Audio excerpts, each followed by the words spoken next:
Your military career doesn't end when you ETS.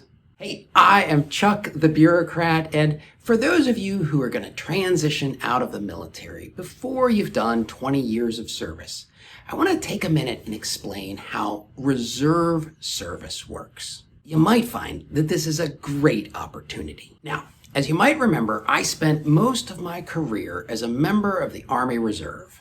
The short version of my career goes like this. I got commissioned in 1995. I did 4 years on active duty. I got off active duty in 1999 and joined the Individual Ready Reserve. Those are non-drilling reservists. Then in 2001, I joined an Army Reserve unit. I got mobilized in 2004, and by 2006, I'd become a member of what's called the Active Guard and Reserve. Those are members of the Army Reserve who are on full-time duty. Then I stayed on the AGR program until 2023 when I retired as a colonel. Almost all of that full-time service as an AGR put me in jobs working closely with regular Army folks. And there's this one mistake that seems to happen a lot. There'll be a regular Army soldier, maybe a major, who hasn't quite yet reached retirement age, but they decide that they're going to leave the regular Army. He's going to do what we call refrad, release from active duty. Now, when news of this career decision starts to bubble up, there's a question that I'm always concerned about. Is he being properly counseled on his options and alternatives for continued service? Because, let's face it, he's making a major life decision, and we owe it to him to provide the best information that we can to make that decision with. We want that person to understand all the options that are actually available. And it turns out that there's an Army regulation, AR 600-8-24, that lays out exactly what a transitioning service member is supposed to be counseled on. Today, I want to cover that counseling with you. One of the reasons I want to go over this with you is because my peers, regular Army colonels, rarely knew that this requirement existed, and even if they did, all they really would do is read the regulation to a transitioning service member, and they couldn't really provide any depth. So of course, a lot of times, a regular Army colonel would turn to me and say, "Hey Chuck, I don't know what to tell him.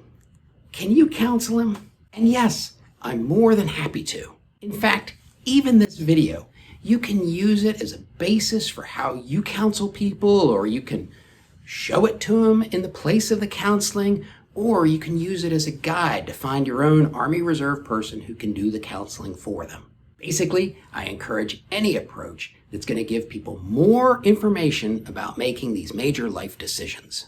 So, in the regulation, there's this paragraph, 1-14, that covers what is supposed to be part of the counseling for somebody who is going to be refratted. There's a bunch of stuff here, but it basically breaks down into 3 parts. The first piece is just administrative stuff.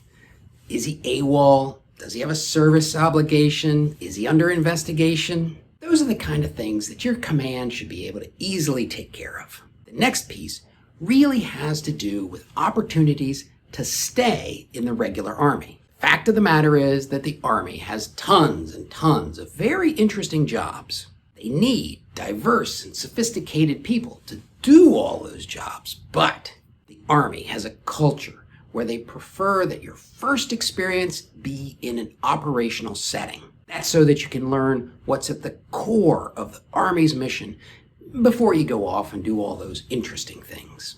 Sometimes what happens when a person is around that operational setting is they're just not exposed to people doing the type of work that they're interested in doing.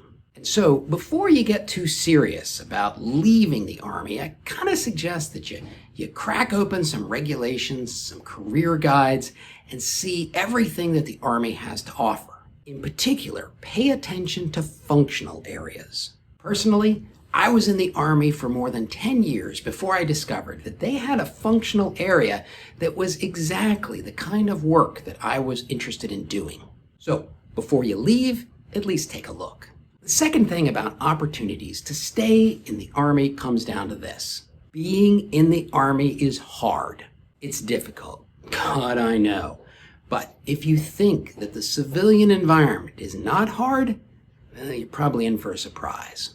Work sucks, no matter where you work.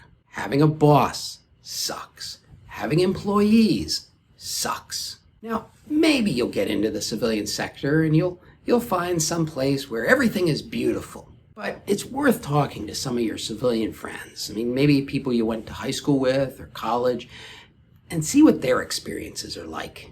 Are the experiences that they're having actually better than the ones you're having in the Army? Okay, so that's the first two pieces, sort of the administrative and the stay Army pieces. Now comes, what do you do if you actually refrad? Back in 1999, I was on active duty and I refradded. And trust me, at that point in my life, I was happy to say goodbye to the Army. But what I didn't know was what a lot of people getting off active duty don't realize. You see, there's a part of your Army life that you really like, and you're just not going to find that in the civilian sector. So after you're out of the Army for a while, it's not uncommon for people to start missing it. Now, for different people, the things that they miss are different, but there's usually something. Since it's likely that you'll end up missing some portion of military service, it's a good idea to position yourself so that transitioning back into some kind of Army status is easy. Now, according to the reg, the focus as you transition out of active duty should be on immediately going to an Army Reserve or National Guard unit. They want you to go straight into one of those organizations, and trust me, those units would be happy to have you. But you would be entering a whole new world at the very same time that you're trying to start a new life. Maybe you'd feel like you don't have time for a reserve unit. Maybe you're like me and you kind of need a separation period from the Army. Here's what you do. You go in to the Individual Ready Reserve, the IRR. Do not resign your commission, because it's really hard to get back. You go into the IRR and you're not part of a unit. You won't be doing regular drills, but you are still in the Army. Then, after some time has passed, you can make a much better informed decision about what you want to do. Look, while I was in uniform, I spent a lot of time helping people make decisions about transitioning out or transitioning back or just deciding to stay. And trust me, it is not an easy decision, but like all decisions, it's best made with as much information as possible and the insights from as many people as you can include.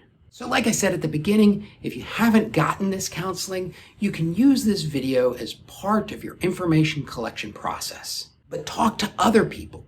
They have different experiences that will help you round out your understanding of the world. And if you've got questions or you're looking for help, reach out through LinkedIn or leave a comment and I'll help you as best as I can. In the meantime, watch this video to see how I think the Army's implementation of the SkillBridge program might hit a snag and what that means for you in planning your transition.